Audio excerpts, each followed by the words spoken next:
ये फोन खा गया। पहले मुंह जवानी 100 नंबर याद करते थे, आज की डेट में किसी का नंबर याद करना हो तो नहीं, यूं मिलाएगा नाम। रेडियो टेलीविजन ये फोन खा गया। ज्ञान की किताबें वो भी ये फोन खा गया।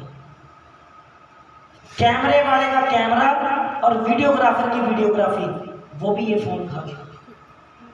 सब कुछ खा गया, सब कुछ इसमें है। लेकिन सारी चीजें गूगल पे भी नहीं मिला करती। कई चीजें ऐसी हैं जो बड़े बुजुर्गों के पास बैठकर मिला करती हैं। बोलो सच्चे। ये जो चीजें मैंने आपको बताई हैं, ये आप इसमें टोका दिखा दें, अगर मिल जाए तो मान जाओ। ये बस उतना ही बताएगा जितना इसको पता है। बनाया तो आखिर इंसान नहीं, लेकिन इंसान को बनाने वाला जो मेरा प्रभु है। ये सब चीजें मैं बस रिक्वेस्ट करूंगा कि हमारे सनातन धर्म की संस्कृति को बचाने के लिए आप सभी अपने बच्चों को अपने सनातन धर्म से जोड़कर जरूर रखिए। बस बोलो सच्चे। कथा कहाँ छोड़ी थी? हाँ, 2 लड़कियां थी, दोनों बहनों का नामकरण हुआ। छोटी का नाम अनंता और बड़ी का सुगंधा रखा गया। दोनों बहनें जब बड़ी हुई उन्होंने निर्जला एकादशी का व्रत रखा, और जब शाम हुई तो बड़ी बहन ने छोटी को कहा जा बाजार से फल आहार लिया, दोनों बहनें अपना व्रत पार लेंगी।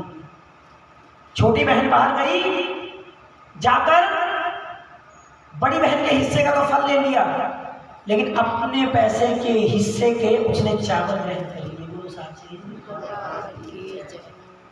और जब वो चावल ग्रहण करे ना, चावल ग्रहण कर घर वापस आई, कहने लगी बहन ले फल और अपना व्रत पार ले। बोलो साची। जैसे मैं यहाँ आया, आते सारी मैं सोच रहा था आयुष भाई की अपना व्रत अपारूंगा, खोलूंगा, लेकिन वो व्रत तो क्या खोलना था, मेरे मालक ने मौसम ही ऐसा खोल दिया। बस फिर चार्ज हो गए। बोलो सच्चे दरबार की। नहीं था कर्मों में, नहीं था किस्मत। और ये दोनों बार परवाला आया, दोनों बार ऐसा ही हुआ, वहाँ भी और यहाँ भी। सुच्चे मुँह वहाँ हुआ, सुच्चे मुँह यहाँ आया। और माई रानी, और मैंने तब से माई का ये सुच्चे मुँह करना शुरू कर दिया। बोलो सच्चे। ये कुदरती बात थी। और क्या बात थी? अगस्त महीने की बात थी। और माई की रानी के चरणों में इतनी बरकत होती है। भक्तों कहते हैं कि बच्चा जब गलती करता है माँ उसे माफ करती है, उस माफी में भी सबसे पहला शब्द माँ का आता है। बोलो साचे। जब बड़ी बहन ने कहा कि तूने अपना व्रत नहीं खोलना, मेरे वास्ते फल लेकर आई है, तो कहने लगी मैंने अपने व्रत खोल लिया। कि कैसे? कि मैं बाजार गई, वहां से फल आहार तेरे लिए ले लिया, मेरे को भूख ज्यादा लग रही थी, मैंने चावल ग्रहण कर लिया अपने पैसे के। बोलो सच्ची।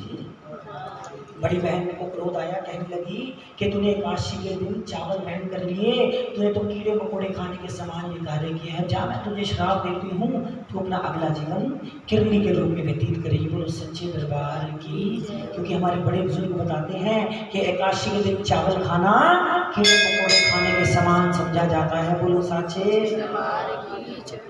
अब आपको पता है कि एकादशी के दिन चावल क्यों नहीं खाए जाते? सुनिए, जब महाभारत का युद्ध हो रहा था, सभी पेड़ों को काटा जा रहा था। पूरे कुरुक्षेत्र के आसपास के 21 मील के दायरे में जितने भी वृक्ष थे, वो सब जब काटे जा रहे थे, उस दिन वो दिन था एकादशी का। बोलो सच्चे दरबार की। और जब वो एकादशी का दिन था, वो जब काटे जा रहे थे, काटते काटते काटते काटते कहते हैं कि तभी सभी वृक्ष काट दिए, सिर्फ एक वृक्ष रह गया जहां पर जिसके नीचे गीता का ज्ञान हुआ। बोलिए साचे। और उसी वृक्ष के नीचे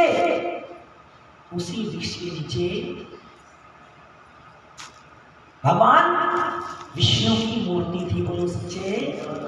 जो कि तपस्वी राजा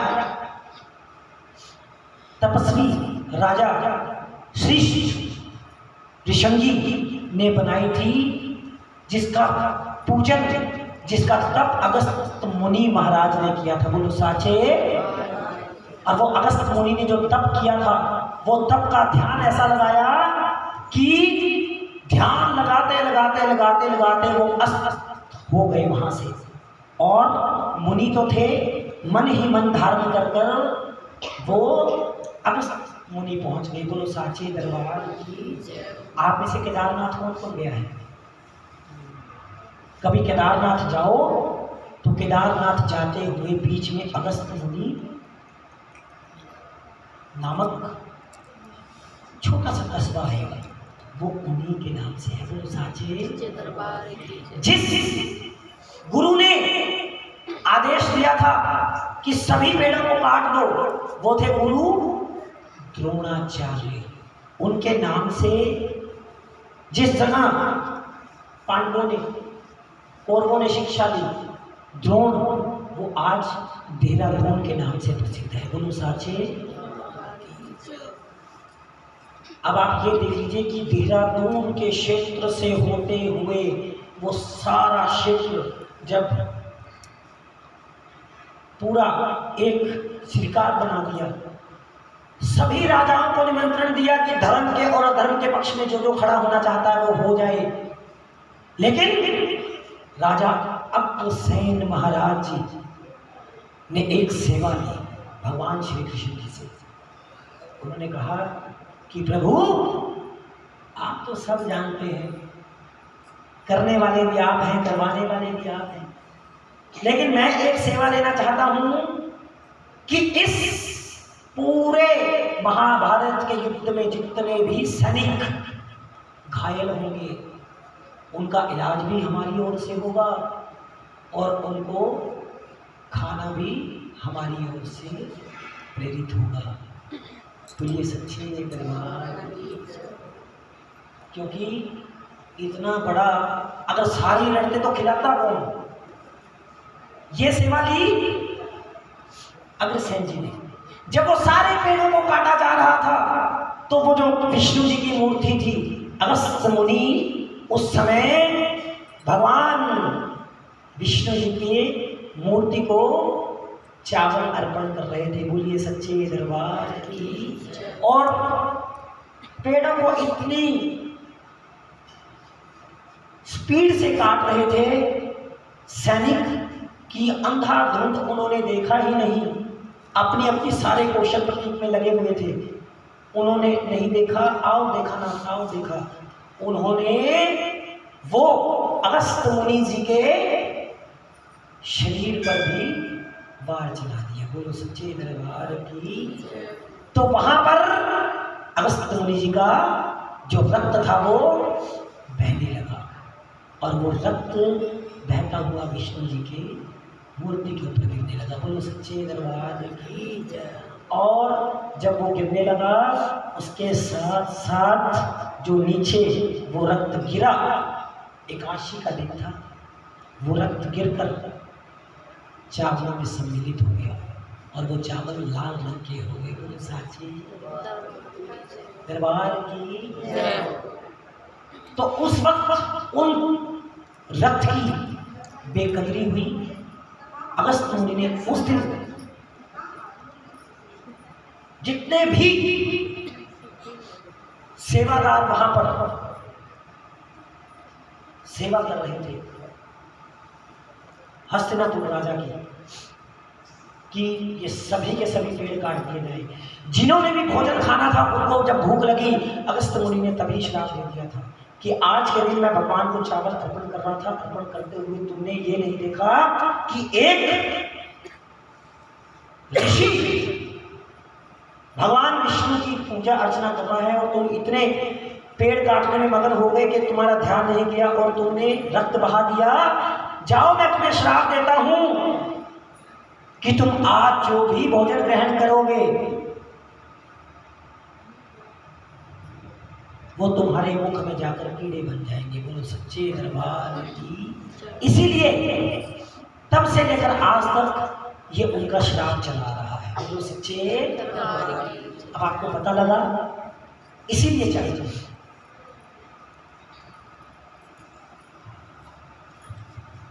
कि तूने तो कीड़े मकोड़े खाने के समान कार्य किया है, जा मैं तुझे श्राप देती हूं, तो अपना अगला जीवन किरली के रूप में व्यतीत करेगी। बोलो सच्चे दरबार की। क्योंकि कीड़े मकोड़े कौन खाता है? छिपकली। और वो जो रक्त चावलों में सम्मिलित हुए, वो जो नीचे छिपकलियां थी, वो चाटने लगी थी, वो खाने लगी थी। बोलो सच्चे दरबार की। तो कहते हैं भक्तों, जब बड़ी बहन का क्रोध शांत हुआ, तब छोटी बहन ने कहा कि तूने मुझे श्राप तो दे दिया, इसका कोई उपाय भी बता दे। तब बड़ी बहन ने कहा कि तू कोई ऐसा पुण्य कमाएगी जिससे तेरा उद्धार हो जाएगा। बोलो सच्चे दरबार की। इतना कह दिया तो कहते हैं भक्तों, उन्हीं दिनों पांडव भी माँ का जन्म रचा रहे थे। और जब पांडव माँ का जन्म रचा रहे थे, तो उन्हीं दिनों पांडव जब माँ का जन्म रचा रहे थे, वो भी माँ रानी का मंदिर बना रहे थे। बोलो सच्चे दरबार की। जब वो पांडव माँ का जन्म रचा रहे थे, 33 करोड़ देवी देवताओं को बुलाया गया। बोलो सच्चे दरबार की। जैसे आज सारे बरवालों को बुलाया गया, उस यज्ञ में 33 करोड़ देवी देवताओं को बुलाया गया। निमंत्रण देने की बारी आई भीम की। वो सभी देवी देवताओं को निमंत्रण देते हुए, ऋषि मुनियों गंधर्वों को निमंत्रण देते हुए जब श्री शास्त्री जी के आश्रम में पहुंचे,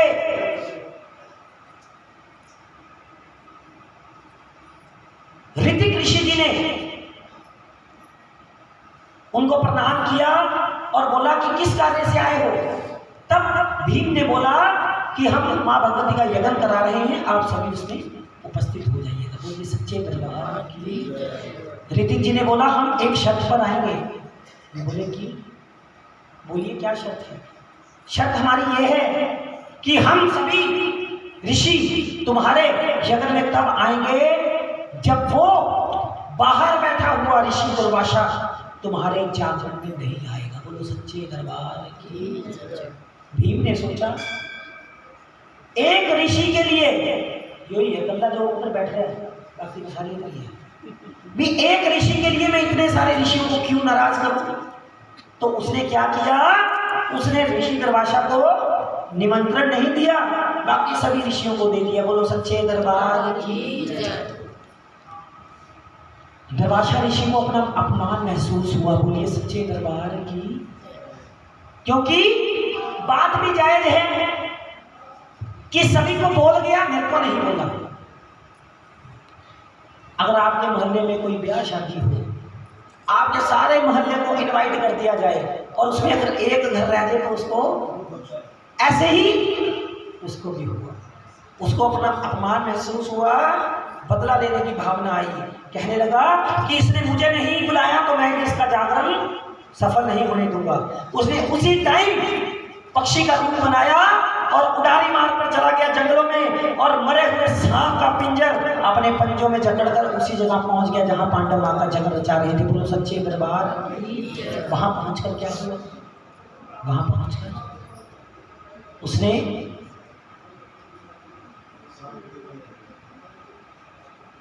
समय देखा। समय क्या था? समय यह था कि जब अंतिम आहुति की बारी आई तो सभी को थोड़ी थोड़ी सामग्री दे दी। बोलो साचे दरबार की। आज भी जब आप अपने घर में, दुकान में, ऑफिस में, कहीं भी हवन करवाते हैं ना, तो अंतिम आहुति के टाइम थोड़ी थोड़ी सामग्री सबको देती है कि पूर्ण आहुति है, सभी थोड़ी थोड़ी सामग्री। जब वो पूर्ण आहुति का समय था, जो हलवाई थे माँ का प्रसाद तैयार कर रहे थे, उनको भी दे दी। जब वो सारे चले गए, प्रसाद के पास कोई नहीं था। मौका देकर वो मरे हुए सांप का पिंजर उस खीर के कढ़ाई में डाल दिया। बोलो सच्चे। हुआ क्या? किसी ने नहीं देखा। किसकी निगाह पड़ी? उस छिपकली की। वो कहने लगी माँ से, हे माँ भगवती, ये कैसा पापी है जिसने तेरे प्रसाद को दूषित कर दिया कि ना तो मुझ में इतनी ताकत है मैं इस खीर के कढ़ाई को उल्टा दूं और ना कोई मेरी जुबान समझ सकता है। मैं करूं तो क्या करूं, मुझको बता। तब पांडवों को आता हुआ देख उस छिपकली ने अपने प्राणों की आहुति दे दी और उस खीर के कढ़ाई में छलांग लगा दी। बोलो सच्चे। पांडवों ने देखा, देख कर वो कहने लगे कि जा नीचे, ये तेरा नीचा देखा रोगेवास, तूने मेरी मां रानी का प्रसाद दूषित कर दिया। सभी विचार करने लगे कि भाई इसमें तो छिपकली गिर गई, जो भी इस प्रसाद को खाएगा वो मारा जाएगा। अब क्या करें, अगर ऐसे देखते हैं तो कोई जानवर खाएगा, वो भी दोष हमें लग जाएगा। ऐसा करो, एक गड्ढा बनाओ और उसमें इस खीर के कढ़ाई को उठा दो। पांडवों ने वो गड्ढा बनाया और उस खीर के कढ़ाई को उल्टा दिया। और जब वो खीर की कढ़ाई को उल्टाया तो मरे हुए सांप का पिंजर किनारे आ गया। बोलो सच्चे। सभी विचार करने लगे, छोटी सी किरली को तो सबने गिरते देख लिया, लेकिन इस सांप के पिंजर को गिरते किसी ने नहीं देखा। ये तो कोई संतनी थी, भक्तनी थी, जिसने हमारे प्राणों की रक्षा की है कि आओ भक्तों रल मिल ये किरली तारिए। बोलो सच्चे दरबार की। हमने श्राप तो दे दिया, लेकिन हम इसे वरदान भी देते हैं कि इसका जन्म एक राजा के घर में होगा। बोलो सच्चे। क्योंकि हमारे बुजुर्ग भी बताते हैं कि इंसान की जीवा पर 24 घंटे में एक ना एक बार माँ सरस्वती का वास जरूर होता है। बोलो साचे। तो कहते हैं भक्तों, उन दोनों बहनों का जन्म राजा रुकिस के घर में हुआ। और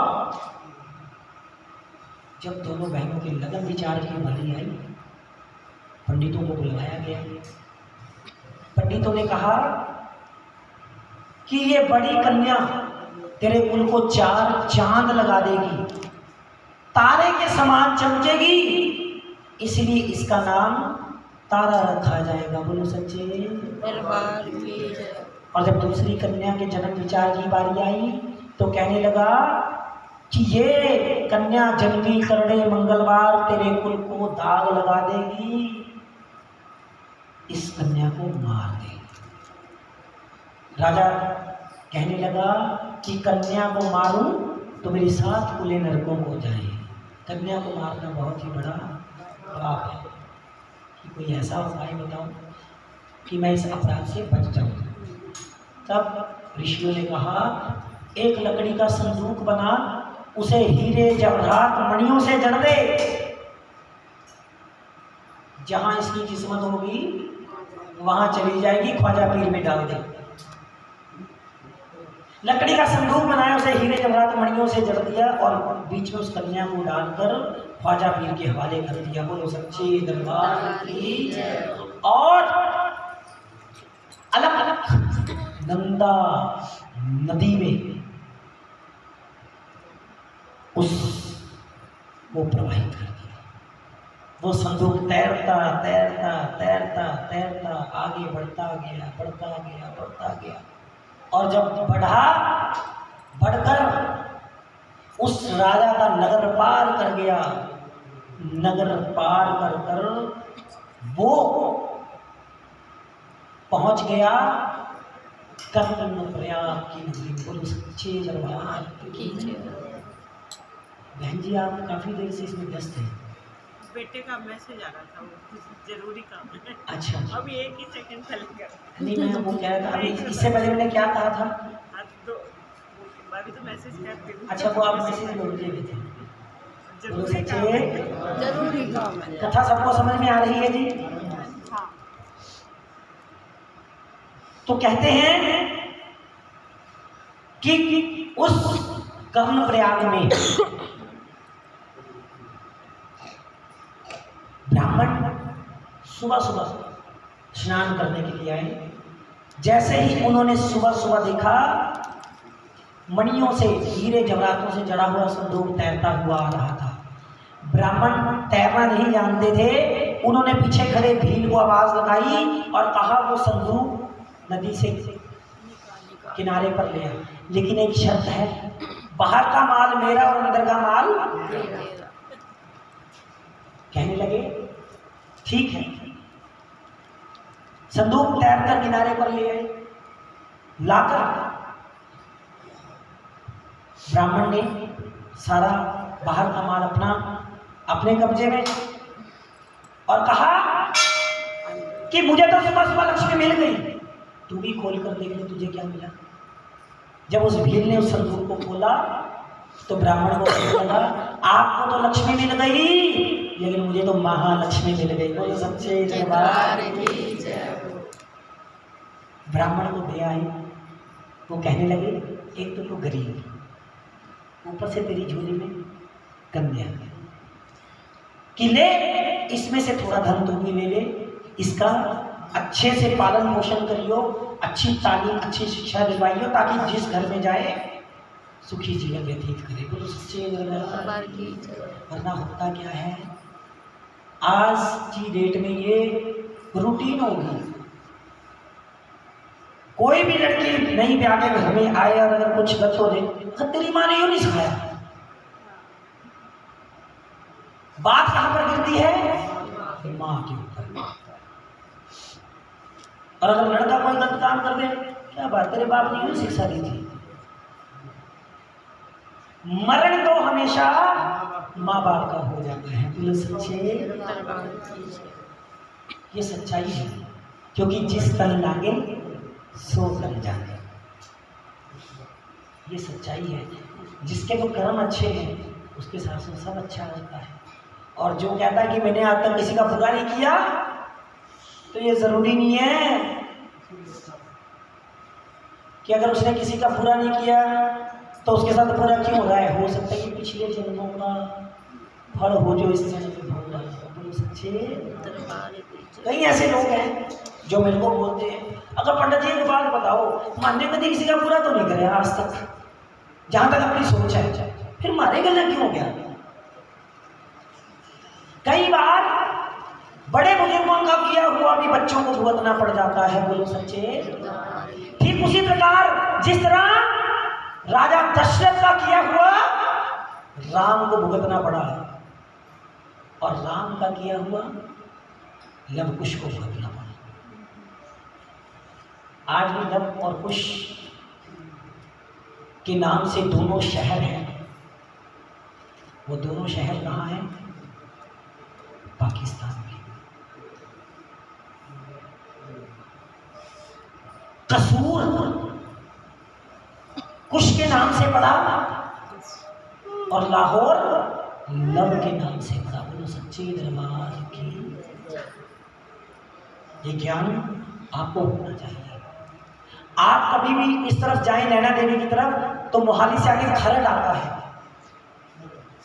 वो आज भी सूर्यवंशम, वहां तक अयोध्या से लेके खरड़ तक सूर्यवंशम राजा दशरथ का राज्य था, और राजा दशरथ के बड़े बुजुर्ग उसी खरड़ में रहकर तपस्या किया करते थे। बोलो सच्चे।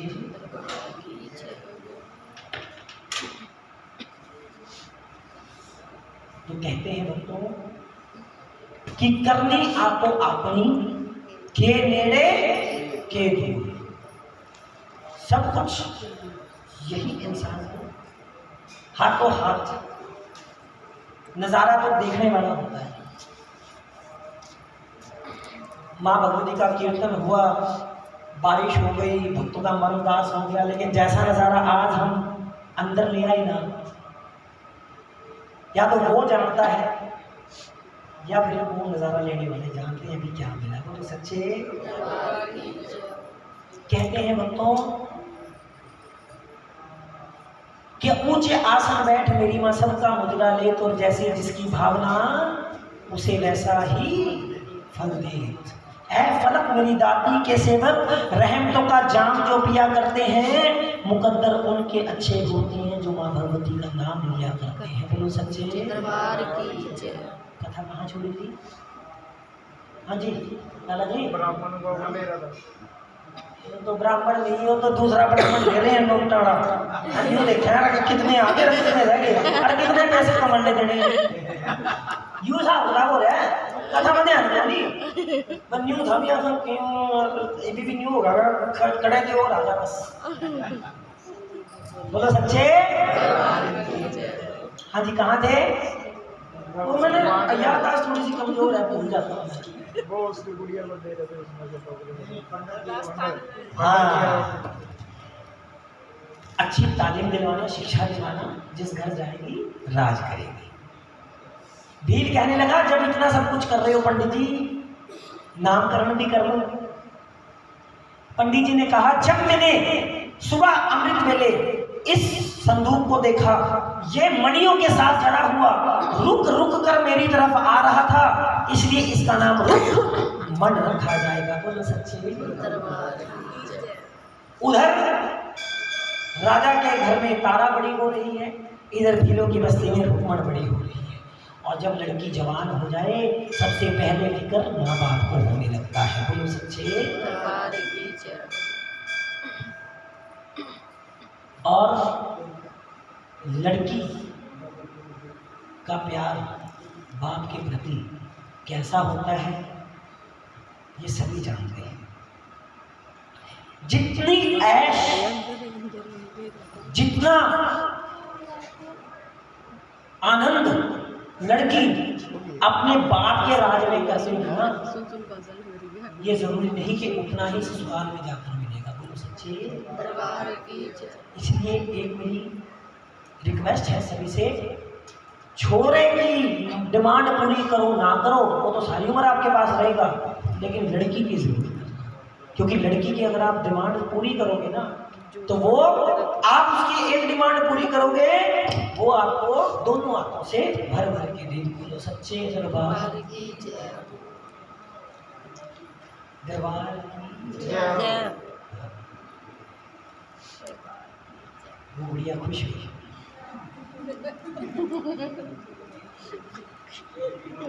देखो कितनी अच्छी बात है किसी के आत्मा को खुश करना इसका फर्जी। हाँ बोलो सच्चे। हाँ जी मैं दुखी कोई नहीं हुई उसके बाद तो सारी जिंदगी करनी है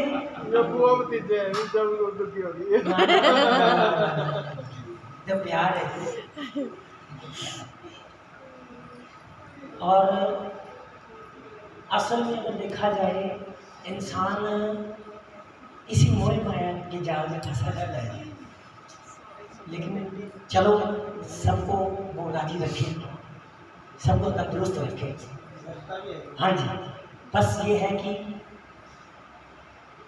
जो भी इसके दरबार पर आए वो मांगी भी नहीं दे पाए। बोलो तो आयुष भैया इसके बाद झांकी है ना इसके बाद झांकी है ना नहीं वो कह रहे थे नहीं आरती से पहले होएगी ना आरती हम 6 बजे आरती करनी है ना जी तो वो कह रहे थे कि उससे पहले झांकी है आधे घंटे की कोई दिक्कत नहीं है। हाँ कोई नहीं जी कोई नहीं बोलो सच्चे। हाँ जी एक माता जी कथा कहाँ छोड़ी थी बेटी प्यारी लगा। हाँ बेटी जवान हो जाए सबसे पहला फिक्र उसके माँ बाप को होता है। वो किसी को नहीं कहते लेकिन अंदर ही अंदर चिंता बढ़ जाती है ये सच्चाई है। फिर हर माँ बाप को होता है कि हमारी लड़की जिस घर में जाए सुखी रहे सबको यही होता है। आज की डेट में तो एक रीत सी बन गई है सरकारी लगे हुआ है चाहिए बस। हाँ प्रोना सरकारी तनख्वाह बेशक रुपया हो लेकिन हो सरकारी और चाहे प्राइवेट लाखों कमाता हो नहीं पूछता प्राइवेट है सरकारी। अच्छा बैठी बैठी हाँ ज्ञान पड़े बोलो सच्चे। हाँ लेकिन मैं यही चाहूँगा क्योंकि एक लड़की का बाप मैं भी किसी की लड़की को ब्याह के लेके आया हूँ। माँ भगवती सभी की कन्याओं को सभी के बच्चों को चाहे इस घर में चाहे उस घर में भरपूर आनंद दे। बोलो सच्चे दरबार। कहते हैं साढ़े पंजाबी च कहावत है, रब दा ना लैके ही, रब दा ना लैके ही करिए हर एक काज नूं, खुंदी काम कार दे विच लोको बरकत भारी, रजी हुई धी नूं, रजी हुई मतलब भरपूर रजी हुई, मतलब हम कहते हैं ना ये तो रजा हुआ आदमी है, इसमें तो जरूरत नहीं। रजी हुई धी नूं दान कदे भी फलदा ना, जे घर दे विच बैठी होवे नूं भुखी विचारी। अगर आप किसी लड़की को ब्याह कर लाए हो, आपकी जो नूं है अगर वो घर में भूखी बैठी है, तरस रही है ना, तो आपकी लड़की को दिया हुआ दान भी नहीं फंदेगा। बोलो सच्चे। क्योंकि एक तरफ तो आप किसी की दाई हुई लड़की को दुखा रहे हो और अपनी लड़की का सुख मांग रहे हो। हाँ, सब कुछ शक्ति साथ करके रखती है। बोलो सच्चे। कहते हैं कि तारा का विवाह राजा हरिश्चंद्र के साथ हुआ और संयोगवश उसी नगर में रुक्मण का विवाह भी भीलों की बस्ती में हो गया। रुक्मण की सास तारा के महलों में झाड़ू पोछा किया करती थी। रुक्मण कहने लगी, अब आप नहीं जाओगी, मैं जाऊंगा आपकी जगह, आप वृद्ध हो गए हो, आप आराम करो। जब रुक्मण गई तारा के महलों में, तारा ने देखते साथ ही रुक्मण को कहा, बहन। उसने न्यू पीछे उसका देखा, कोई नहीं था। नुका जी छोटा मुंह बड़ी बात, मैं आपकी बहन कैसे हुई? कहाँ मैं जो प्रॉपर्टी में रहने वाली, कहाँ राजी महलों में रहने वाली।